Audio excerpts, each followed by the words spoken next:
Bismillah ar-Rahman ar-Rahim, salam alaikum wa rahmatullahi ta'ala wa barakatuhu. Que la paix soit avec vous, où que vous soyez, qui que vous soyez. Soyez, Inch'Allah, bénis, soyez dans un monde où il n'y a pas, où il y a peu, où il y a très peu de violence et de mal compréhension. Et j'espère de tout mon âme et de tout mon cœur que vous trouviez toutes les réalités et toutes les vérités que vous cherchez autour de vous, que ce soit dans le monde réel ou dans le monde irréel. Sachez que vous avez un cerveau et que ce cerveau vous permet de voir les choses comme elles sont. J'ai pris en considération ce que des internautes qui est avec nous dans cette humble et petite chaîne, l'idée que je prenne les interdictions un à un et que j'explique le Coran de je sais pas quoi, tatati tatata. Bref, j'ai pris en considération ce qu'il a dit et je me suis donné à suivre ses directives. Or, je me suis retrouvé là où je ne voulais pas être. Parce que je comprends la frustration de certains qui ont découvert avec moi des sens cachés que 25 ans il a passé avec un imam, 25 ans, et cet imam-là ne lui a rien appris. Or, quand il discute avec moi, il trouve des mots à gauche et à droite dans mes explications, même s'ils sont philosophiques, et je suis très très dur à cerner quand je parle, et il voulait absolument avoir les détails, un à un, ce qui nous conduit à être moi professeur. Alors, avec quel titre? Déjà, avec quel titre tu vas être professeur ou cheikh ou imam? Qui? Avec quel titre? Qui m'a accordé ça? Je ne peux pas l'être. Je ne peux pas. Sauf s'il y a un monde autour de moi qui m'a mis de force ou que c'est moi qui est allé me proclamer. Et alors, il faut absolument que j'ai un score. Après, bien sûr, des élections, hein, peut-être locales ou peut-être à l'international, hein, soyons fous, pour que. Mais s'improviser comme ça, professeur, pour donner des choses, je peux aussi bien vous informer de quelque chose, mais je peux aussi bien vous bousiller la vie. Et donc là, il faut prendre en considération ça aussi. Quelqu'un qui était tranquille avec les faux trucs qui étaient là, et puis tout d'un coup, le gars, il s'amène, il lui dit « Ouais, ça, c'est pas parce que, viens, ah oui, d'accord, allez, on va divorcer. » Donc, je suis là, en fait, au lieu de donner intelligemment quelque chose, je l'ai donné en tant que professeur et truc d'école pour bousiller des familles. Là, le gars ou la femme ou le monsieur ou le gamin, il va sortir à ses parents, il lui dit « Ouais, vous êtes tous faux, ça y est, j'ai trouvé la vérité. » Vous voyez là où je ne voulais pas venir. J'ai fait exprès de faire 5 enregistrements où j'ai fait Zarma le professeur. Voici. Et je me retrouve avec un poids sur les épaules que vous ne comprendrez pas. Ce poids-là, je ne veux pas le porter.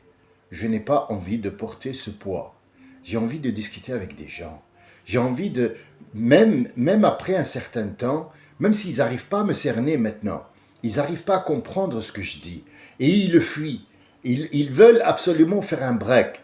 Un ami à nous, il s'appelle Idriss, d'ailleurs, il n'y a rien à cacher. Lui-même, il rigole, il me dit, écoute, franchement, je ne peux plus te suivre.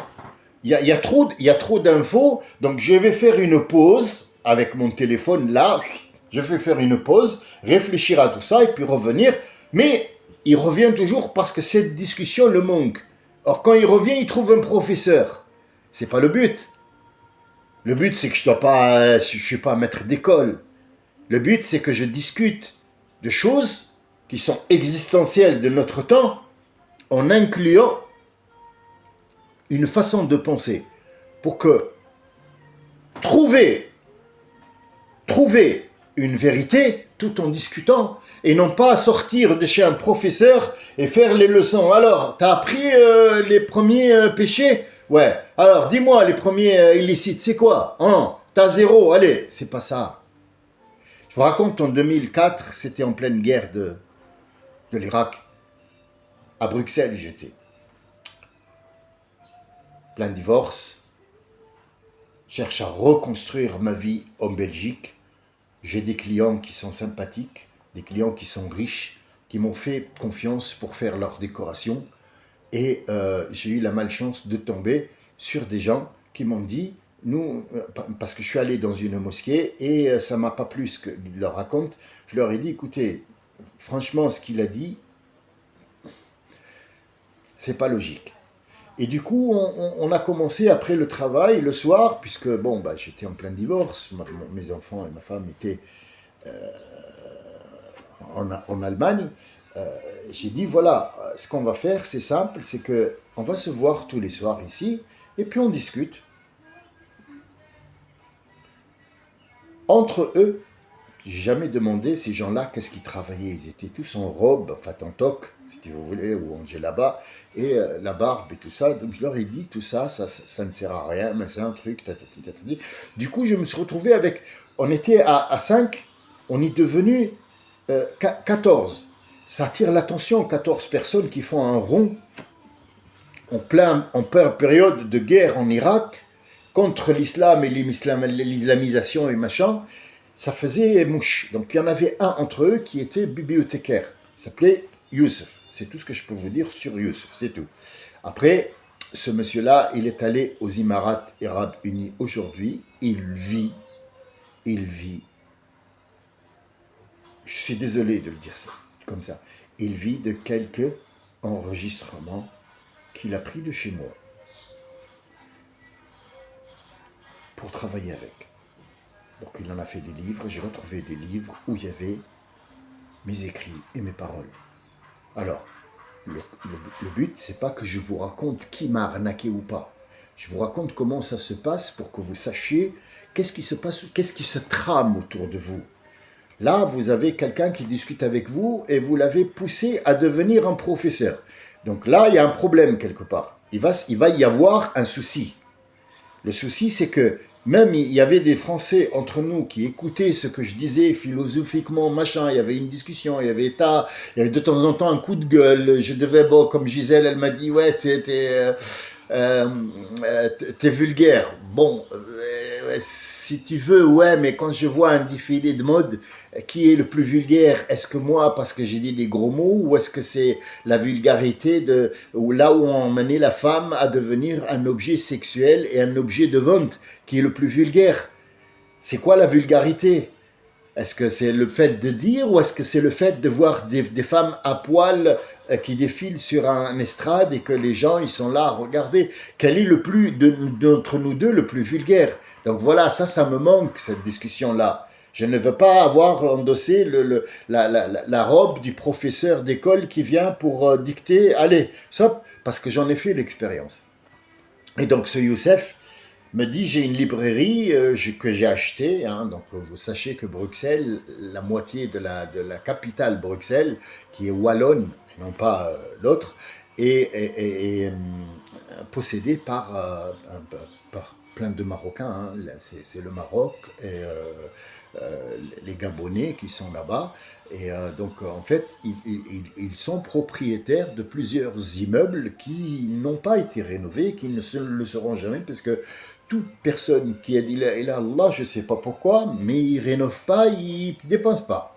C'est fou ça, c'est un truc de dingue. Les Nord-Africains ne dépensent pas. Il achète une maison en ruine, normalement il l'enlève, il refait quelque chose d'autre, ça pourrait rapporter des sous, machin. Non, juste il va peindre, il va louer, allez c'est bien, t'as vu que c'est blanc, hein?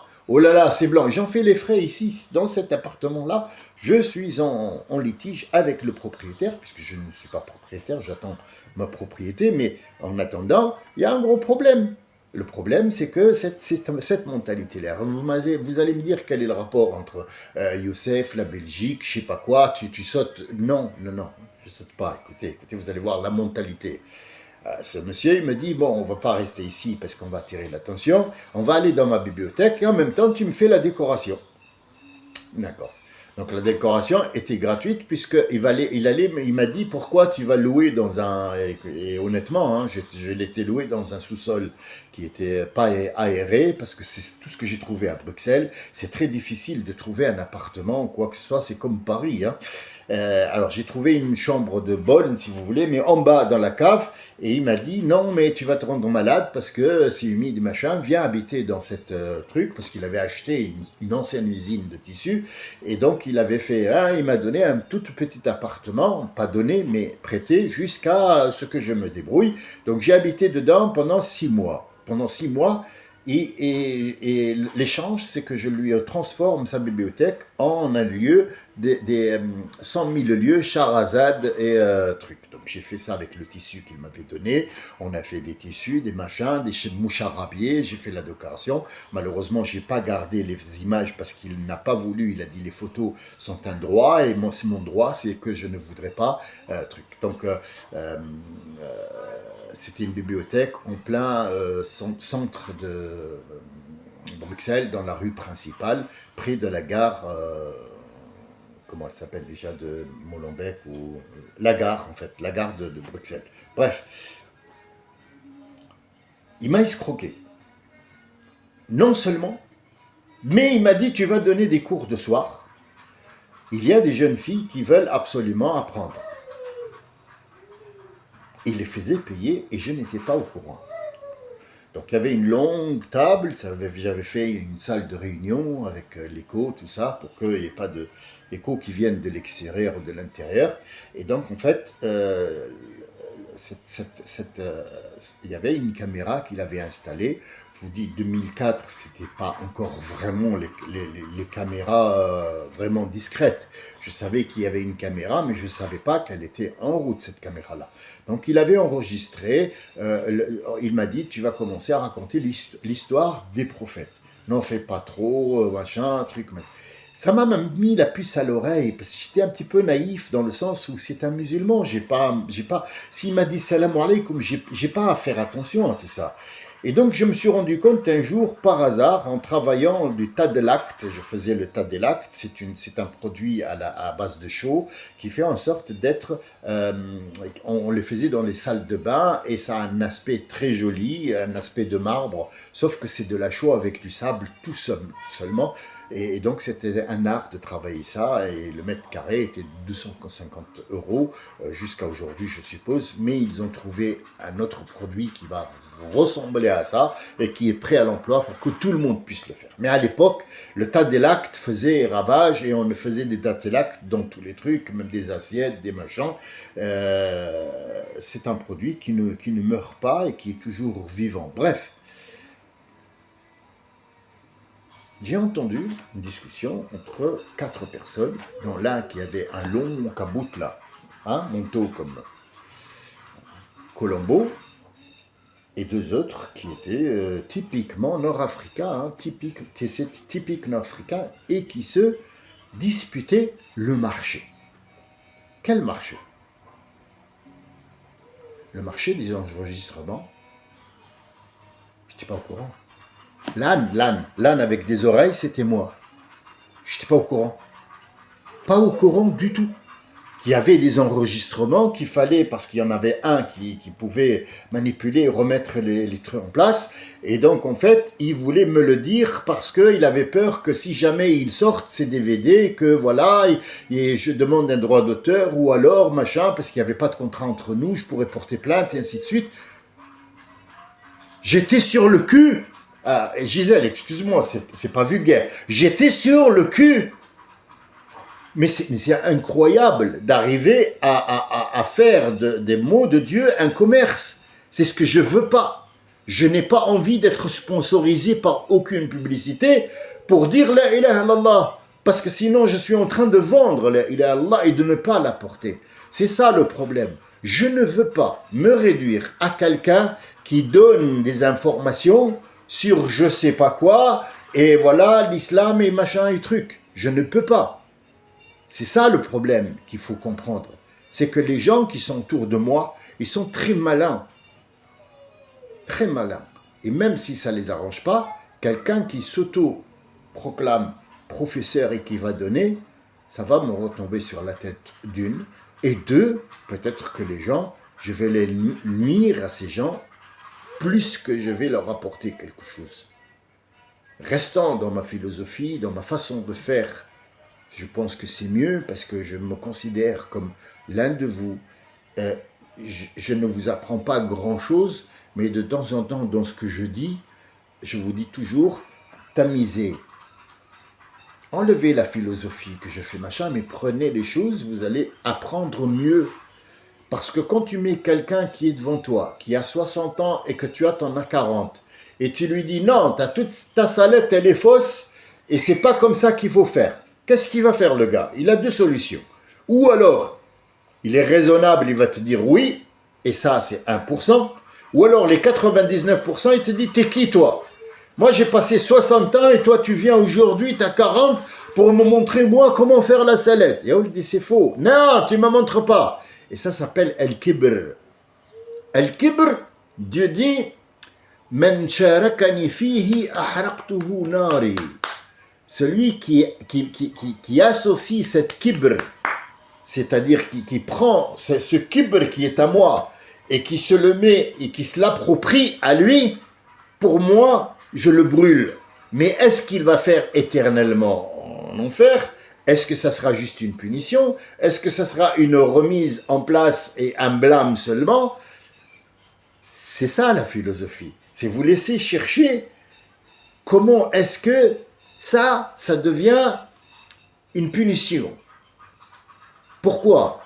Comment? Et donc tu te trouveras toi dans ce que je dis, mais à ta manière. C'est pas comme un professeur qui te dit allez viens, Allah il a dit tel et tel et tel et tel, allez stop, bon c'est ça. Un ami à nous, les 7 terres hexagonales 68 m'a envoyé une fois et j'ai bien compris qu'il ne parlait pas arabe, mais c'est pas un problème. Quand je dis ça, je ne fais allusion à rien du tout. Je dis que il ne parle pas arabe. Il a pris la description en français qui est complètement fausse. Il a dit Allah, celui qui a créé les 7 univers et la terre. Attends, stop. On s'en fout du début et on s'en fout de la fin. 7 univers. Il faut savoir, univers, c'est quoi?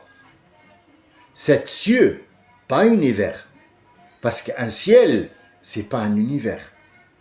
Un ciel fait partie de l'univers. L'univers est seul, un seul univers. Et il y a des univers parallèles qui sont au nombre infini. Là où cette terre hexagonale 68, aujourd'hui il est dans YouTube, dans une autre réalité il est éboueur, dans une autre réalité il est avocat, dans une autre réalité il est conducteur de travaux, dans une autre réalité il est dans le désert, dans une autre réalité, ainsi de suite. Il a tout fait. J'ai tout fait. Vous avez tout fait. C'est pour ça que de temps en temps on dit, putain mais j'ai l'impression d'avoir vécu cette situation-là, je l'ai vécue. Mais pas comme ça. Donc en fait, le faux, c'est ce qui arrive dans cette traduction. Celui qui a créé les 7 univers. Non, les 7 cieux. Sab'a samawat. Samawat. As-sama, c'est le ciel. Et ce que nous appelons ciel qui est sur nous, au-dessus de nous, ce n'est pas un ciel. C'est une atmosphère. C'est une atmosphère. Donc, moi, je pense revenir à ce que j'étais, parce que je demande de rien. Je demande de rien. Je vous apporte une discussion et je voudrais bien que vous discutiez avec moi au même niveau, parce que je suis à votre niveau. Je ne suis pas plus fort que vous. J'ai peut-être quelques informations, si là. Je pousse des coups de gueule de temps en temps parce que je suis comme ça. Et croyez-moi, je sors ce que j'ai. Mais le lendemain, j'ai oublié, je pardonne, je m'en fous, ouais, voilà. J'ai fait ce qu'il fallait, j'ai dit des gros mots, malheureusement, je demande pardon aux gens, mais c'est comme ça, j'ai un coup de gueule, on peut pas, malheureusement, on peut pas se maîtriser dans le quart d'heure. Bah, c'est comme ça. J'ai dit ce que j'allais à dire. Il y en a un qui m'a dit un gros mot. J'ai répondu. Point à la ligne. Le lendemain, j'ai oublié. Et je voudrais bien, cette personnage-là, il me va bien. Je ne demande pas plus, en fait. Je n'ai pas de rancune, je ne tiens pas rancune à quelqu'un. Je peux pardonner à n'importe qui m'a fait une crasse. Je dis, c'est pas grave. Bon, j'ai pas été content. Mais bon, j'espère que ça ne se reproduit pas. On le prend sur de nouvelles bases. Je suis comme ça. Est-ce que les gens sont comme ça? Je ne sais pas du tout. Mais endosser et prendre la responsabilité de devenir professeur, chose que j'en suis capable. Et j'ai des techniques et des tactiques. Et je l'ai été auparavant. Mais il y a des choses qui ne me plaisent pas. Moi, j'ai été refoulé de l'Arabie Saoudite au Riyad. J'ai fait une semaine. Je suis allé pour apprendre. Je suis allé pour apprendre comme étant élève. Parce que à cette époque-là, j'étais jeune et con. Je me suis dit, tiens, je vais apprendre chez eux parce que eux, ils savent. Quand je suis arrivé, on nous faisait un truc strict comme si on était au machin. Alors on se lève de cité Bouddha, quoi, en fait. Les moines, Shaolin, c'était ça. De 5 heures du matin jusqu'à je sais pas quoi, puis après un professeur qui te dit Waqal al-Bukhari, Waqal al-Bukhari, Waqal al-Bukhari, Waqal al-Bukhari. Cheikh, excusez-moi, il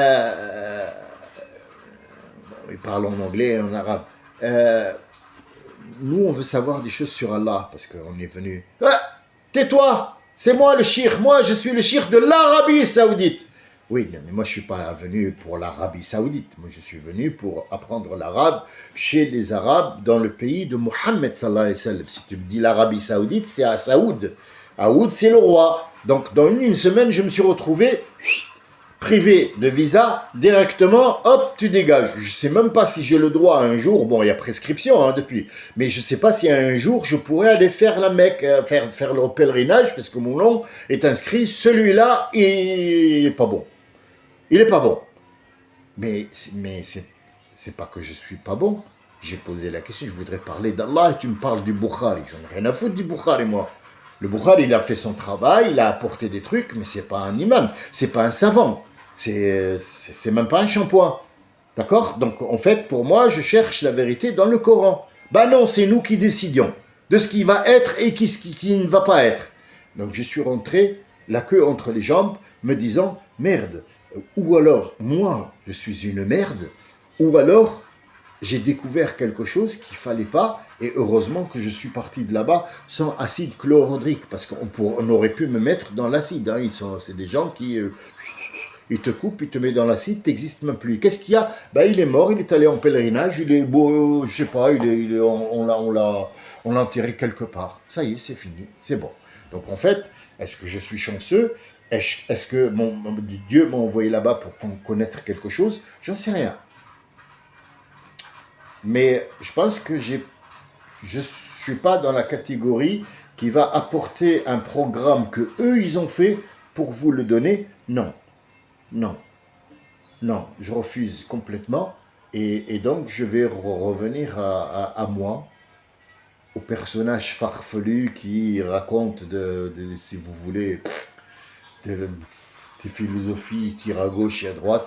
Je pense que je serai mieux dans mon rôle, dans moi-même. Je ne veux pas être quelque chose qui ne me ressemble pas. Je ne veux pas être quelqu'un qui va donner des leçons. Ce n'est pas une chaîne où on donne des leçons. Mais je pense que les informations que je vais donner dans les haram et les halal, je pense qu'ils sont là, je les ai donnés, que ce soit dans une discussion philosophique ou que ce soit un par un. Mais je n'ai pas envie de les donner un par un parce que les gens sont en train de noter. Le professeur, il a dit tel... Non, non, non, non, non, non, non, non, non, non, non, non. Non, non, je m'appelle Sami Ramouni, je suis comme vous, je suis moins que vous, plus que vous, comme vous. Je commets des conneries 24 heures sur 24 comme tout le monde. Je suis moi et je veux rester moi. Je ne veux pas devenir quelqu'un d'autre. Il n'y a pas de spectacle et machin et des gens qui vont me mettre du fond de teint parce que la lumière. Non, Je suis chez moi, là, dans mon bon truc, mon propre truc, là où je suis bien tranquille. Je lis mon Coran, je suis dans ma petite kitchenette. Là, derrière, il y a la maison où ma femme, elle me laisse tranquille. Il n'y a pas de souci. Je veux être comme ça. Je veux pas plus. Alhamdulillah. Sachez que le prophète, il a dit Man bata fi sirbihi aminan. Je vais vous traduire ça, vous allez comprendre que vous êtes riche. Les gars, vous êtes riches. Je parle monétairement. Vous êtes riches. Écoutez ce que le prophète a dit. Man bata fi sirbihi aminan. Celui qui a dormi. As-sirb, c'est le truc où il y a une limite de chez toi. Ça peut être une hutte, comme ça peut être une cabane, comme ça peut être une maison. Mais elle est délimitée par rapport aux voisins et par rapport aux gens qui sachent que ça, c'est ton territoire. As-sirb. As-sirb, ça s'appelle. Sirb. Bien. Man bata fi sirbihi. Bata, ça veut dire que la nuit est passée sur lui. La nuit a fait son effet sur lui. Donc il a dormi la nuit. Il s'est réveillé le matin. Il est sous un toit. Et il a de quoi manger la quantité, sa ration journalière. Faqad alat lahu dunya. Ça veut dire que la vie lui a donné, mais t'as même pas idée, parce que ce qu'il a besoin, c'est d'être stable sous un toit et avoir de quoi manger. Tout ça suffit pour que l'être humain vive. Alors ouvrez votre frigo, regardez votre compte en banque, regardez les affaires que vous avez accumulées, que vous ne savez pas quoi en faire tellement vous achetez ça, la pub, achetez ça, il y a 50 millions de shampoings, il y a 50 millions de trucs à raser, il y a des trucs à manger, il y a le frigo, le congélateur est rempli de viande. Alors ne me dites pas que vous n'êtes pas riche, les gars, par rapport à ce que le prophète a dit. Donc, c'est juste quand le prophète dit, il viendra un jour où tout le monde sera riche. Donc, on a compris maintenant qu'est-ce que c'est que la richesse par rapport à ses écrits et à ses dits. Et je rappelle qu'il n'y a pas de 7 univers, il y a 7 ciels. Et le seul qui a vu le ciel de ses propres yeux, c'est Moussa. Il a vu le premier ciel, il s'est évanoui. Et il y a une deuxième personne que lui n'est pas compté comme des personnes, mais il est compté comme le plus noble des prophètes, qui a fait le voyage nocturne et la montée, c'est-à-dire, si vous voulez, il a été estradé et extrait du monde terrestre pour aller voir son Dieu là-haut et pour nous rapporter ses 5 prières. C'est Muhammad sallallahu alayhi wa sallam. أكثروا من الصلاة على محمد, dites la ilaha illallah Muhammad Rasulullah. Vous serez à la fin gagnant. Je vous remercie, j'espère que vous avez compris, j'espère que je n'ai pas été grossier ni désagréable, mais j'ai hâte de me retrouver moi, comme moi. J'ai besoin de rien, je demande de rien, je ne veux pas ni argent, ni être connu ou que les projecteurs se mettent sur moi. J'ai pas besoin de tout ça. Je suis bien comme je suis et je demande à Dieu que ça se prolonge. J'ai pas besoin de plus. Salam alaikum wa rahmatullahi wa barakatuh.